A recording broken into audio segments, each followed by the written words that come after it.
1억 원을 돌파한 비트코인 투자에 대한 관심이 높아지고 있습니다. 연내 2억 원을 넘어설 것이란 전망도 나오면서 지금이라도 비트코인을 사야 하는 분들 많으실 텐데요.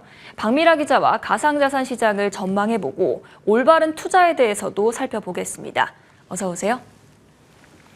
비트코인 가격이 1억 원을 넘겼습니다. 앞으로 추가로 상승할 가능성도 있을까요? 네, 결론부터 말씀드리면 추가 상승에 대한 긍정적인 전망들이 더 많긴 합니다.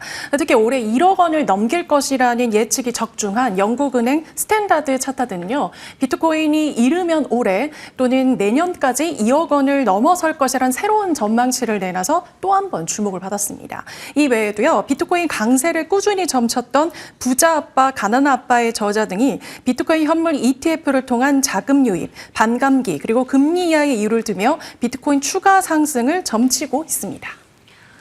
국내에서는 하루에 가상자산 시장에서 거래되는 금액이 코스피의 양을 넘어설 만큼 과열 양상을 보이고 있다죠. 네, 맞습니다. 실제로 국내 원화 거래소의 가상자산 거래 대금이 약 17조 원으로 추정이 되고 있는데 이 9조 원 수준인 코스피 거래 대금의 2배에 달할 정도로 가상자산 투자 열기가 뜨겁습니다. 네, 전문가의 설명도 한번 들어보겠습니다. 코스피 금액을 좀 상당히 상회하는 이런 식의 이제 거래 금액이 발생해서 시장은 상당히 가상자산 시장 자체가 크립토 스프링이 왔다고 해도 과언이 아닐 정도로 상당히 활성화가 되고 있습니다. 네, 또 각종 온라인 커뮤니티에서요, 수익 인증글이 나오면서 지금이라도 들어가지 않으면 나만 낙오될지 모른다는 포보의 심리도 강하게 작용한 것으로 보입니다. 말씀을 하신 것처럼 지금이라도 사야 되나 이런 생각을 하시는 분들이 많을 것 같은데 신중하게 접근을 해야 할 필요가 있어 보입니다. 네, 맞습니다. 이게 투자를 할까 말까의 선택에 앞서서 좀 당연한 얘기기는 하지만 가상자산에 대한 공부를 충분히 하셔서요. 비트코인이 추가적으로 상승할 수 있는 부분들이 어떤 것들이 있는지 논리적으로 접근할 필요가 있습니다. 좀 짧게 논리적으로 좀 본다면요. 미국에서 거래가 시작된 비트코인 현물 ETF의 기관들의 자금이 계속해서 대규모로 유입이 되고 있고 이렇게 자금이 유입이 되면 비트코인 가격은 오를 수밖에 없습니다.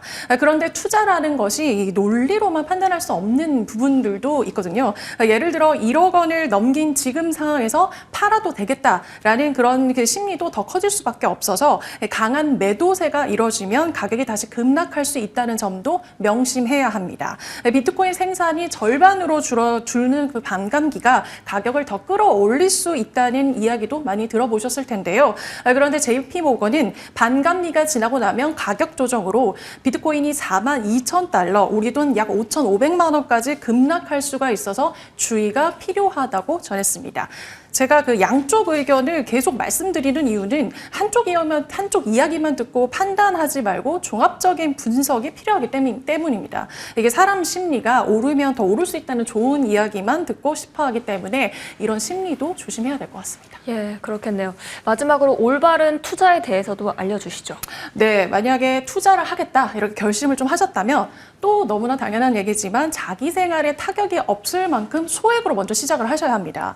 전문가들도 한 목소리로 개인별 상황에 따라 다르겠지만 자신의 금융자산의 1%에서 5% 범위 내에서 적립식으로 적금처럼 투자하는 방식을 추천하고 있는데요. 또 다른 전문가의 설명도 들어보겠습니다. 살 때는 언제든 이게 손해볼 수 있다는 생각을 하셔야 되는 것 같아요. 투자 위험이 항상 있기 때문에 적극적으로 권유드리진 않고 개인적으로는 그냥 평소에 조금씩 아낀 돈으로 하시는 것 정도만 추천을 드린다. 네, 투자가 처음이라면요. 가급적 비트코인보다 변동폭이 더 큰 알트코인은 피하고 샀다가 얼마 안 돼서 이게 바로 파는 단타 매매를 노리고 대출을 받아서 무리해서 투자하셔도 안 됩니다. 가상자산처럼 가격 변동폭이 큰 자산의 경우에는요. 가격이 떨어졌을 때 일명 손절이라고 하죠. 손해를 감수하고 팔거나 조금 벌었다고 해서 또 팔아버리는 경우도 있는데요.